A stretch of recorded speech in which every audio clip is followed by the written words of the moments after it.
결혼식의 음악이 아직 귀에 남아 있었다. 하얀 꽃잎이 흩날리던 순간 어머니의 눈빛이 유난히 차갑게 느껴졌다. 웃고 계셨지만 그 미소에는 무언가 오래 묻어있던 그림자가 섞여 있었다. 우리 수진이 이제 진짜 어른이네. 그 말 한마디조차 어딘가 작별 인사처럼 들렸다. 결혼식이 끝나고 어머니는 아무 말 없이 홀을 빠져나갔다. 사진도 남기지 않고 인사도 없이. 나는 이상하다고 느꼈지만 그날은 축하 속에 묻혀버렸다. 다음 날 아침 짐을 가지러 친정에 들렀을 때였다. 문을 열자마자 마당에 내 짐이 널려 있었다. 가방, 옷, 앨범, 어린 시절의 인형까지. 햇살 아래서 그것들이 낯설게 보였다. 엄마 이게 뭐야? 나는 얼떨결에 물었다. 어머니는 대답 대신 문간에 기대어 말했다. 이제 내가 선택한 사람이 있으니 우리 집 일은 신경 쓰지 마라. 그 말은 너무도 담담했지만 그 안엔 칼날이 숨겨져 있었다. 그 냉기보다 더 차가운 건 어머니의 눈빛이었다. 거기엔 분노가 아니라 두려움이 있었다. 나는 아무 말도 할 수 없었다. 마치 내 존재 자체가 어머니의 상처를 자극하는 것 같았다. 남편 민혁이 다가와 내 어깨를 감쌌다. 괜찮아요. 어머니도 곧 이해하실 거예요. 그의 목소리는 따뜻했지만 나는 그 말이 위로가 되지 않았다. 어머니의 시선은 이미 나를 과거 속으로 돌려보내고 있었다. 그날 밤 나는 잠을 이루지 못했다. 어머니에게 전화를 걸었다. 신호음만 울릴 뿐 받지 않았다. 문자도 보냈다. 엄마, 나 뭐 잘못했어? 답은 없었다. 결혼식의 꽃향기가 채 사라지기도 전에 나는 친정에서 완전히 끊겨버린 사람이 되어 있었다. 시간이 흐를수록 마음이 가라앉지 않았다. 남편은 내 곁에서 최선을 다했지만 어머니의 부재는 어딘가 깊은 구멍을 남겼다. 매일 아침 문득 떠오르는 건 어머니가 나를 바라보던 그 마지막 눈빛이었다. 그건 마치 보내야만 하는 사람을 보는 눈이었다. 며칠 뒤 초인종이 울렸다. 문을 열자 어머니의 오랜 친구 정숙 이모가 서 있었다. 항상 웃음 많던 얼굴이 잿빛으로 질려 있었다. 손에는 낡은 봉투 하나가 들려 있었다. 수진아, 내 어머니가 널 내쫓은 이유를 알아야 해. 그 목소리는 떨리고 있었다. 나는 얼떨결에 고개를 끄덕였다.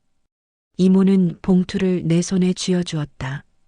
편지는 오래된 종이 냄새가 났고 글씨는 불안하게 흔들려 있었다. 조심스럽게 펼친 첫 문장. 수진이를 내 곁에 두면 또다시 그 사람이 나타날까 두렵다. 나는 그 사람에게서 도망쳤지만 수진이는 너무 많이 닮았다. 순간 숨이 막혔다. 손끝이 떨리고 글자가 흐려졌다. 편지의 끝에는 내가 한 번도 들어본 남자의 이름이 적혀 있었다. 이게 무슨 뜻이에요? 내 목소리는 떨렸고 이모는 눈을 감았다가 힘겹게 말했다.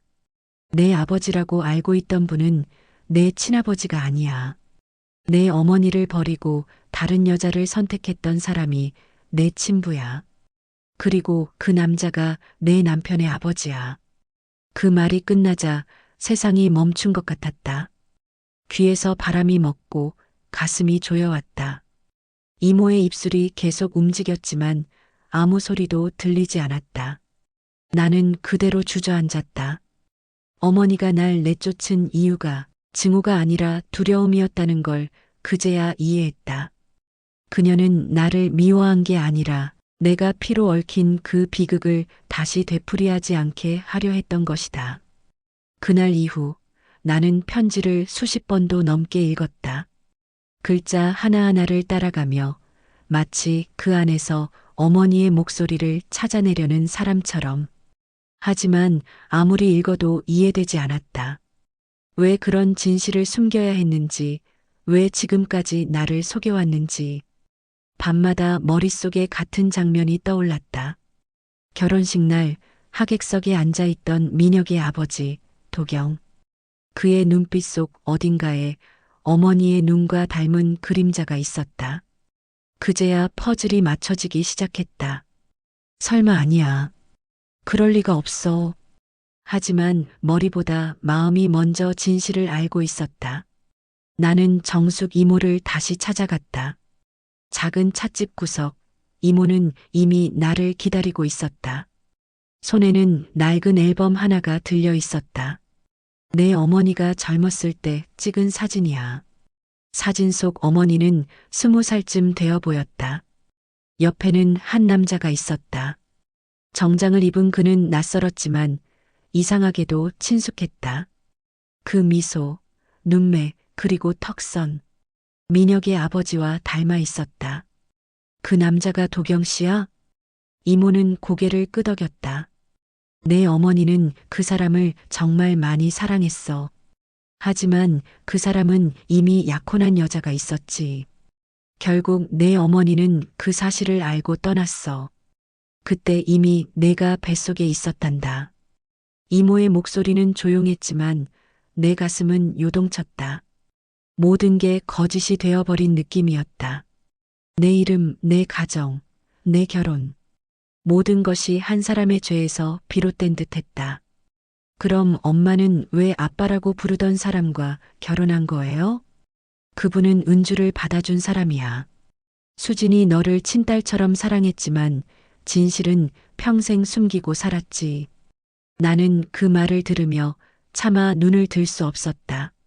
눈앞이 흐려지고 세상이 기울었다. 내가 사랑하는 남편이 어쩌면 내 피와 이어져 있을 수도 있다는 사실이 숨이 막힐 만큼 두려웠다. 집으로 돌아와 민혁의 얼굴을 바라봤다.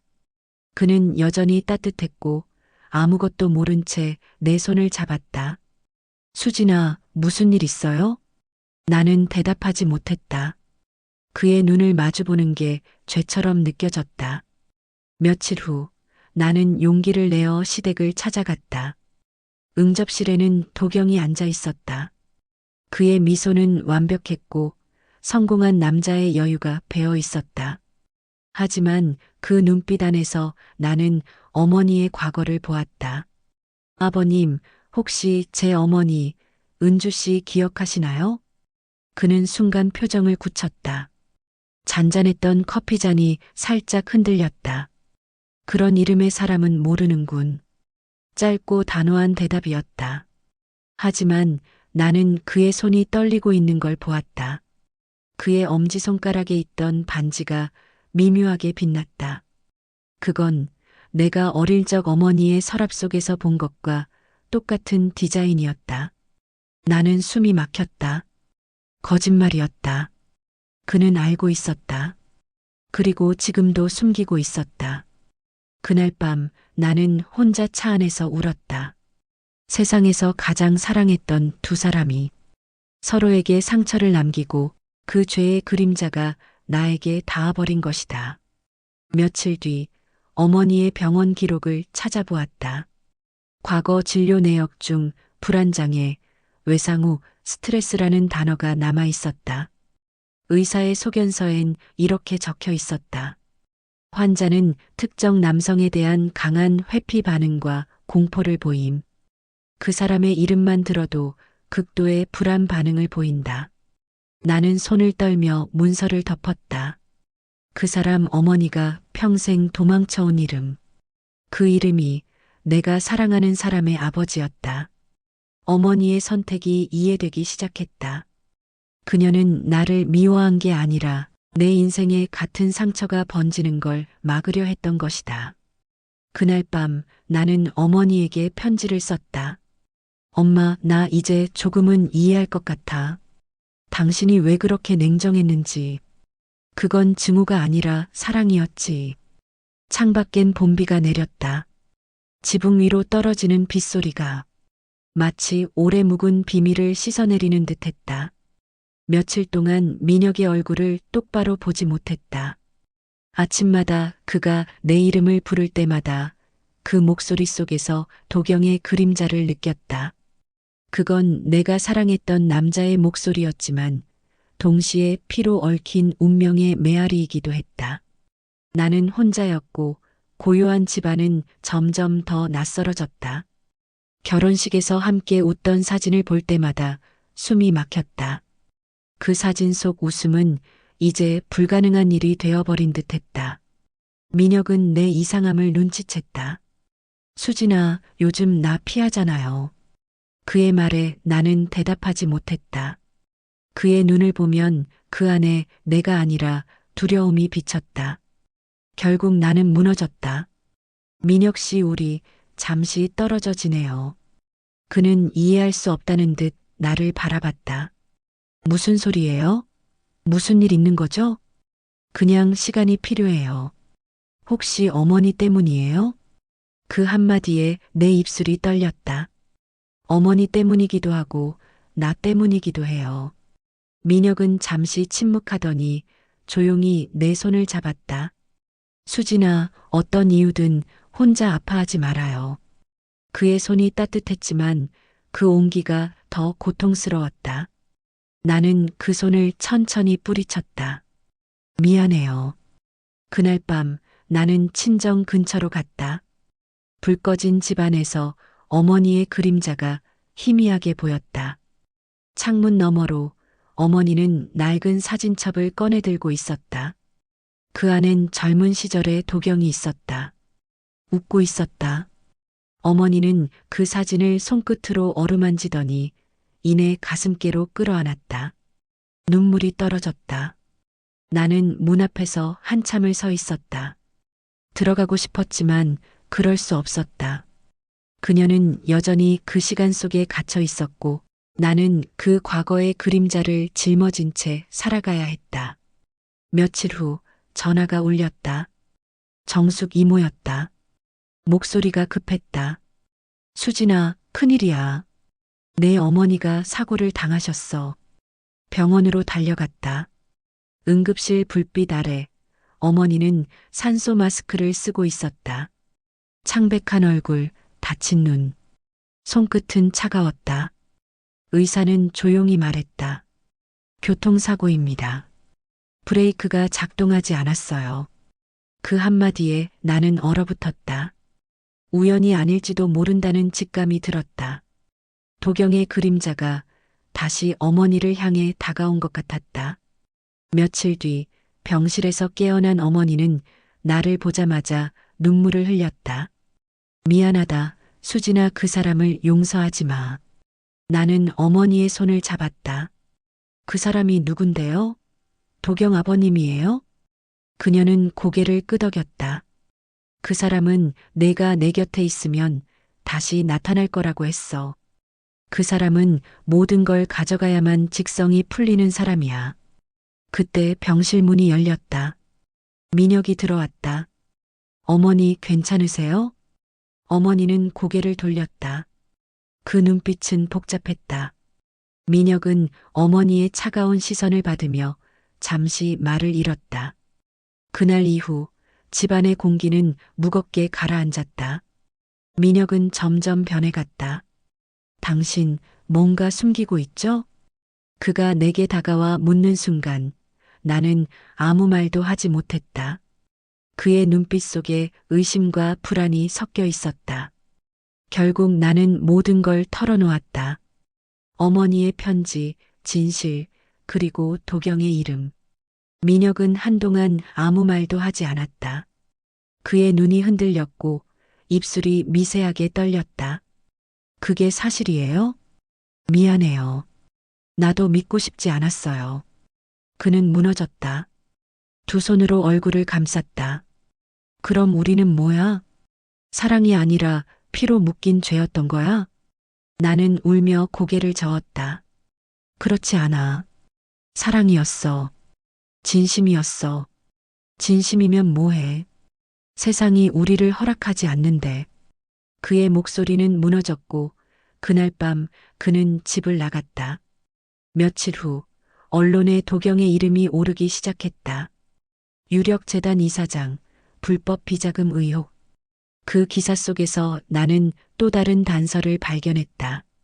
사고를 낸 트럭의 주인이 도경의 회사 하청업체 직원이었다. 모든 게 연결되고 있었다. 어머니의 사고, 그의 비밀, 그리고 우리의 파국. 어머니는 끝내 회복하지 못했다. 병실을 떠나기 전 마지막으로 내 손을 잡았다. 수진아, 미안해. 하지만 내 행복을 바라지 않은 적은 단 한 번도 없었다. 그 말과 함께 어머니의 손이 천천히 풀렸다. 나는 울지도 못했다. 세상이 멈춘 듯 고요했다. 그녀는 마지막까지 나를 지키려 했고 그 방패의 대가는 너무나 가혹했다. 창밖에 비가 멈췄다. 나는 어머니의 손을 꼭 잡았다. 그리고 마음속으로 다짐했다. 이제는 내가 엄마의 진실을 지킬 차례야. 병실의 공기는 이상하리만큼 조용했다. 기계음조차 잠시 멎은 듯 세상이 숨을 죽이고 있었다. 수지는 의자에 앉은 채 어머니의 손을 잡고 있었다. 손끝은 여전히 차가웠지만 그 안에는 미묘한 온기가 남아 있었다. 그 온기는 마지막으로 남은 어머니의 사랑 같았다. 문이 조용히 열렸다. 수지는 고개를 들었다. 그곳에 선 사람은 남편의 아버지, 도경의 아버지였다. 그의 얼굴은 세월이 지나도 선명히 남은 죄책감의 흔적으로 덮여 있었다. 수지는 본능적으로 몸을 굳혔다. 그는 낮게 그리고 떨리는 목소리로 말했다. 내 어머니는 내게 한 번도 원망한다는 말을 하지 않았어. 그런데 왜 그때 떠나셨어요? 수진의 목소리는 날카로웠다. 그녀는 임신했었다는 걸 나중에야 알았어. 내게는 이미 약속한 여자가 있었고 그때 난 너무 비겁했지. 그의 눈가에 눈물이 맺혔다. 그런데 내 얼굴을 처음 봤을 때 그 사람의 젊은 날이 그대로 서 있는 것 같더구나.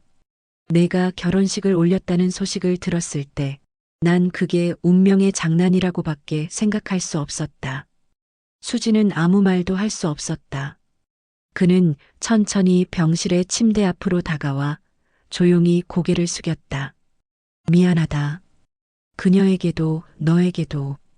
내가 만든 죄가 너희의 인생을 무너뜨렸다. 그의 어깨가 떨렸다. 그 순간 어머니의 손끝이 미세하게 움직였다. 수지는 깜짝 놀라 손을 꼭 쥐었다. 눈을 뜨진 않았지만 어머니의 손이 수진의 손을 감싸주는 듯했다. 마치 모든 용서의 말이 그 따뜻한 압력 안에 담긴 듯했다. 엄마. 수지는 흐느꼈다.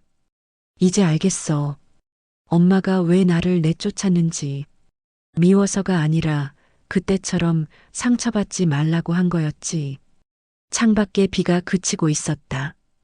그 순간 병실 안으로 은은한 햇살이 스며들었다. 수지는 천천히 어머니의 손을 이마에 대었다. 이제 됐어요, 엄마. 이제 나도 엄마도 그 사람도 용서할게요. 그녀의 목소리는 더 이상 떨리지 않았다. 눈물은 여전히 흐르고 있었지만 그 눈물 속엔 평온이 있었다. 침대 곁에서 조용히 서 있던 도경의 아버지는 고개를 숙인 채 천천히 병실을 나섰다.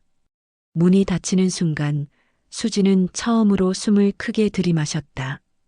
오래 묵은 슬픔이 천천히 공기 속으로 흩어져 갔다.